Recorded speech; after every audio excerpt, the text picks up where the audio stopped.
मत्ती अध्याय 1। अब्राहम की संतान, दाऊद की संतान, यीशु मसीह की वंशावली।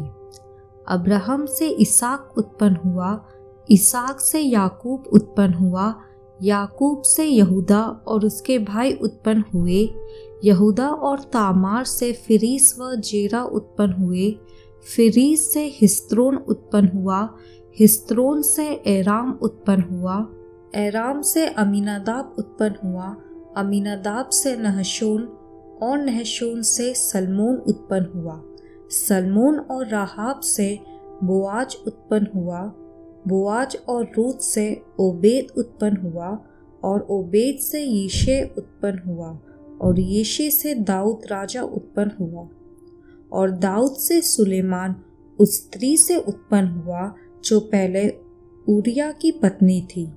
सुलेमान से रहबाम उत्पन्न हुआ, रहबाम से अबिया उत्पन्न हुआ, और अबिया से आसा उत्पन्न हुआ, आसा से यहोशाफात उत्पन्न हुआ, यहोशाफात से योराम उत्पन्न हुआ, और योराम से उजिया उत्पन्न हुआ, उजिया से योताम उत्पन्न हुआ, योताम से आहाज उत्पन्न हुआ, और आहाज से हिजकिय्याह उत्पन्न हुआ, हिजकिय्याह से मनश्शेह उत्पन्न हुआ, मनश्शेह से आमोन उत्पन्न हुआ, आमोन से योशिय्याह उत्पन्न हुआ, और बंदी होकर बेबीलोन जाने के समय में योशिय्याह से यकुन्याह और उसके भाई उत्पन्न हुए।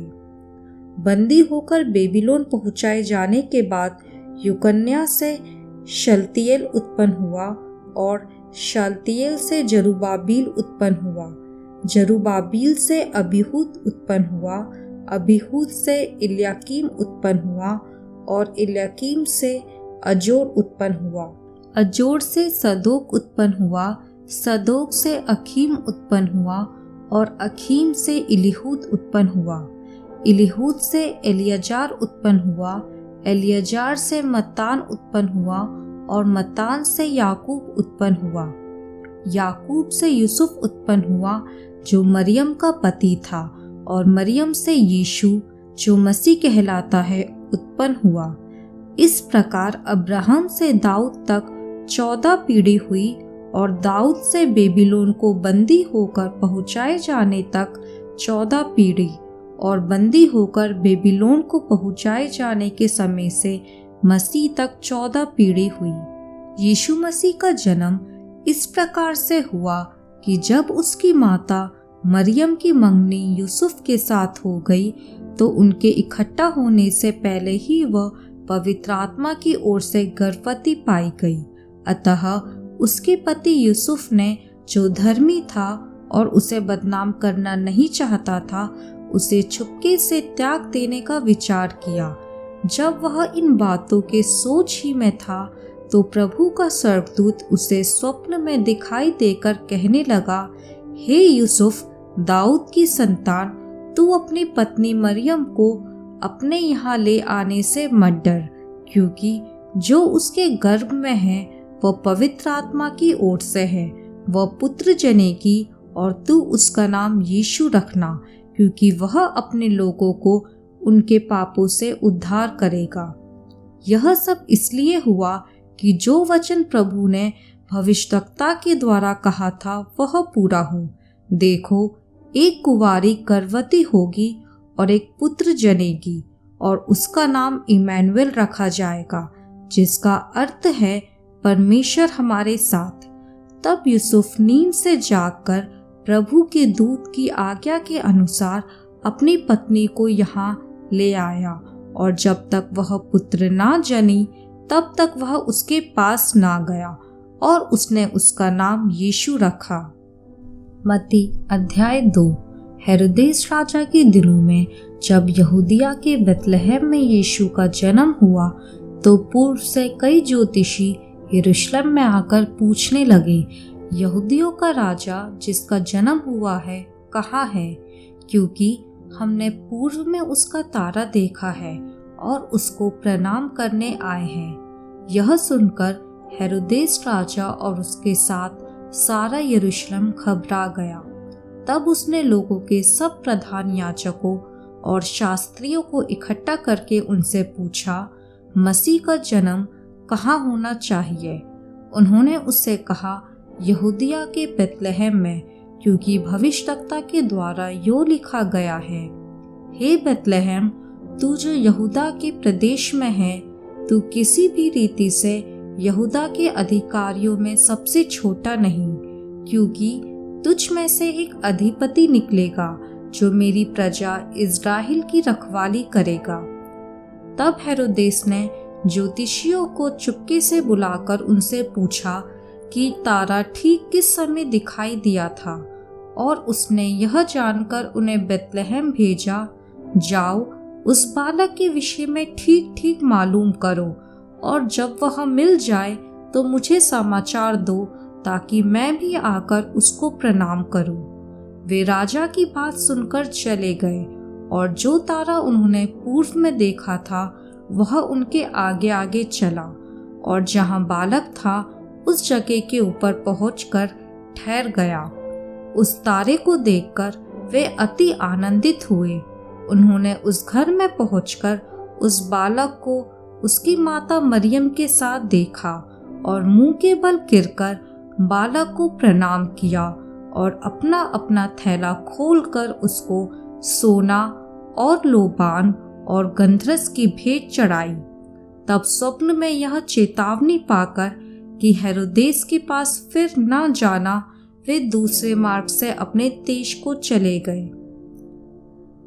उनके चले जाने के बाद प्रभु के एक दूत ने स्वप्न में यूसुफ को दिखाई देकर कहा, उठ, उस बालक को और उसकी माता को लेकर मिस्र देश को भाग जा, और जब तक मैं तुझसे ना कहूँ तब तक वहीं रहना, क्योंकि हेरोदेस इस बालक को ढूंढने पर है कि उसे मरवा डाले।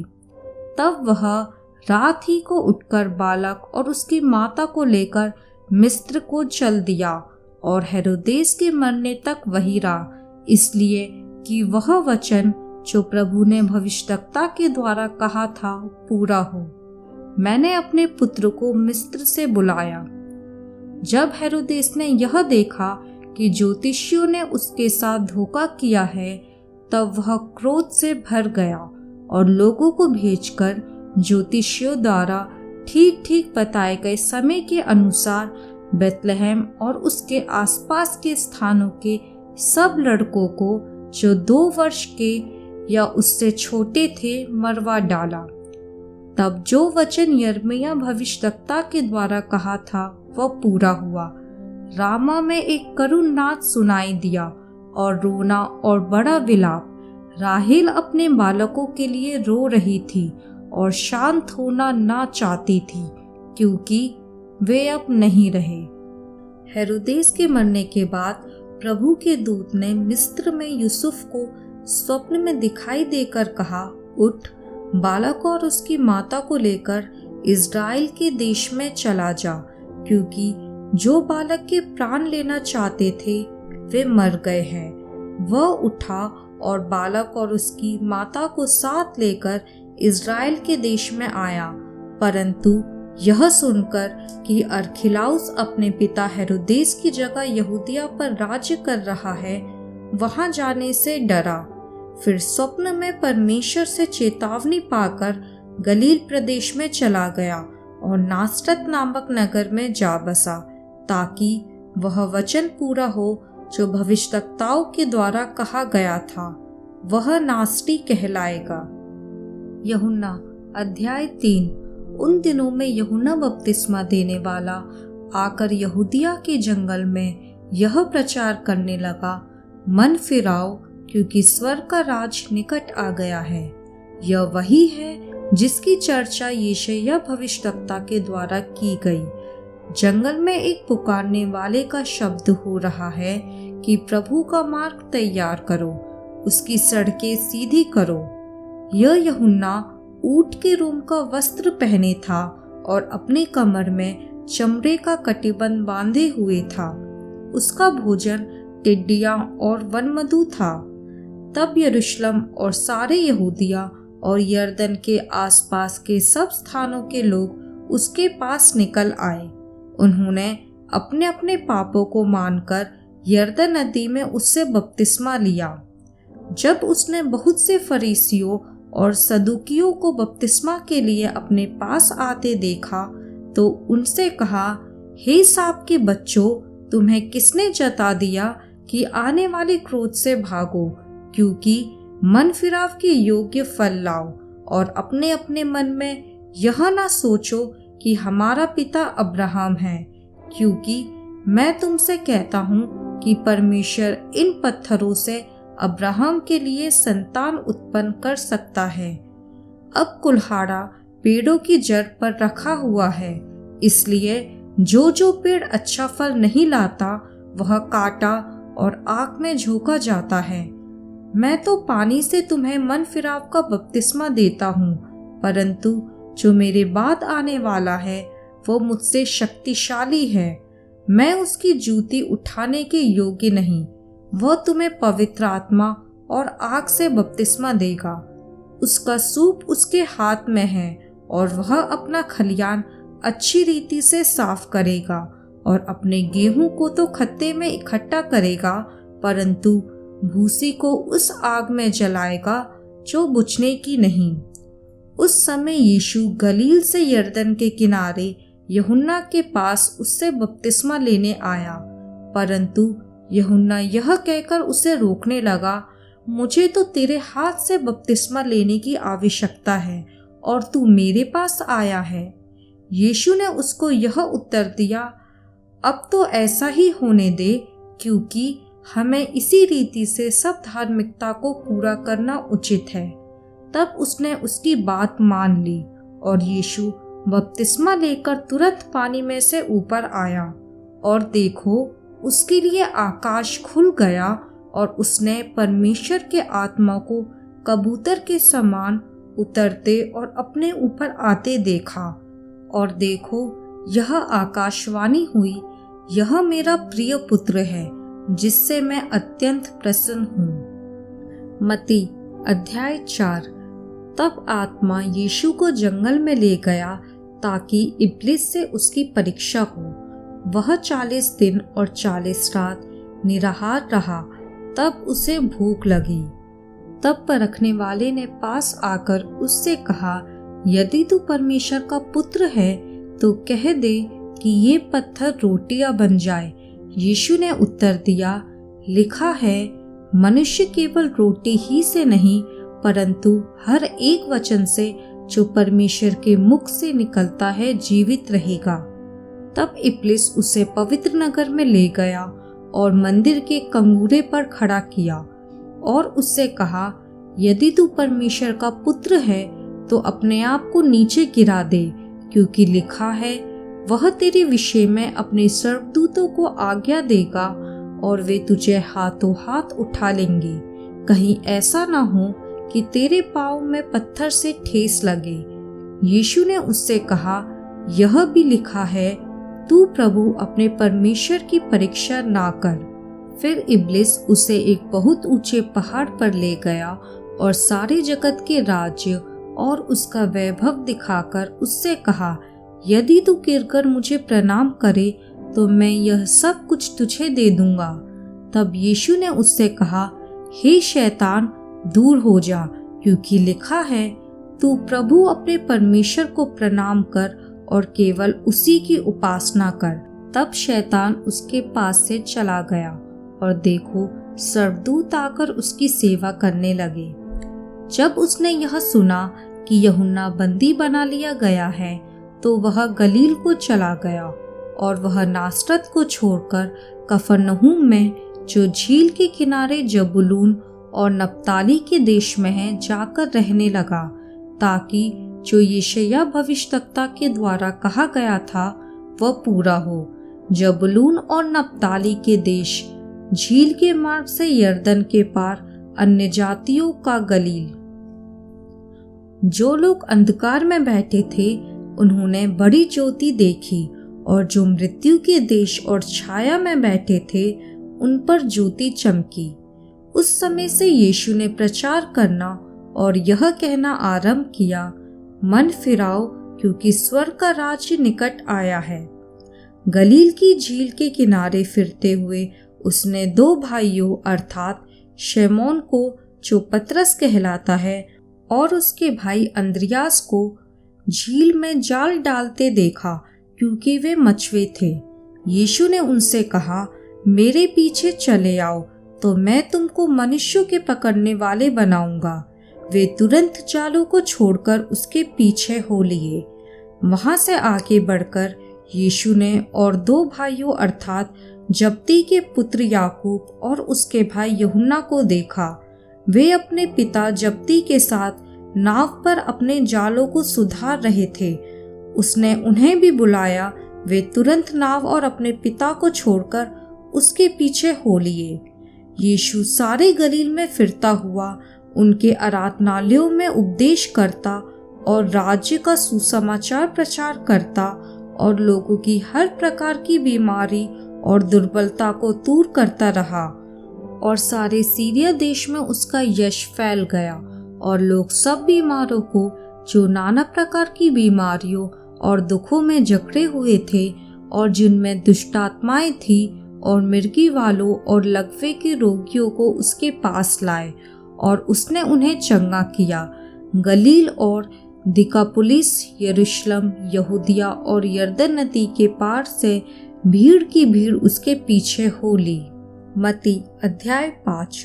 वह इस भीड़ को देखकर पहाड़ पर चढ़ गया और जब बैठ गया तो उसके चेले उसके पास आए और वह अपना मुंह खोलकर उन्हें यह उपदेश देने लगा, धन्य है वह जो मन के दीन है, क्योंकि स्वर्ग का राज्य उन्हीं का है। धन्य है वे जो शोक करते हैं, क्योंकि वे शांति पाएंगे। धन्य है वे जो नम्र है, क्योंकि वे पृथ्वी के अधिकारी होंगे। धन्य है वे जो धार्मिकता के भूखे और प्यासे हैं, क्योंकि वे तृप्त किए जाएंगे। धन्य है वे जो दयावंत है, क्योंकि उन पर दया की जाएगी। धन्य है वे जिनके मन शुद्ध है, क्योंकि वे परमेश्वर को देखेंगे। धन्य है वे जो मेल कराने वाले हैं, क्योंकि वे परमेश्वर के पुत्र कहलाएंगे। धन्य है वे जो धार्मिकता के कारण सताए जाते हैं, क्योंकि स्वर्ग का राज्य उन्हीं का है। धन्य हो तुम जब मनुष्य मेरे कारण तुम्हारी निंदा करे और सताए और झूठ बोल बोल कर तुम्हारे विरोध में सब प्रकार की बुरी बात कहे। तब आनंदित और मग्न होना, क्योंकि तुम्हारे लिए स्वर्ग में बड़ा फल है। इसलिए कि उन्होंने उन भविष्यवक्ताओं को जो तुमसे पहले थे इसी रीति से सताया था। तुम पृथ्वी के नमक हो, परंतु यदि नमक का स्वाद बिगड़ जाए तो वह फिर किस वस्तु से नमकीन किया जाएगा? फिर वह किसी काम का नहीं, केवल इसके कि बाहर फेंका जाए और मनुष्यों के पैरों तले रौंदा जाए। तुम जगत की ज्योति हो। जो नगर पहाड़ पर बसा हुआ है वह छिप नहीं सकता, और लोग दिया जलाकर पैमाने के नीचे नहीं परंतु दीवट पर रखते हैं, तब उससे घर के सब लोगों को प्रकाश पहुंचता है। उसी प्रकार तुम्हारा उजियाला मनुष्यों के सामने ऐसा चमके कि वह तुम्हारे भले कामों को देखकर तुम्हारे पिता की जो स्वर्ग में है बड़ाई करे।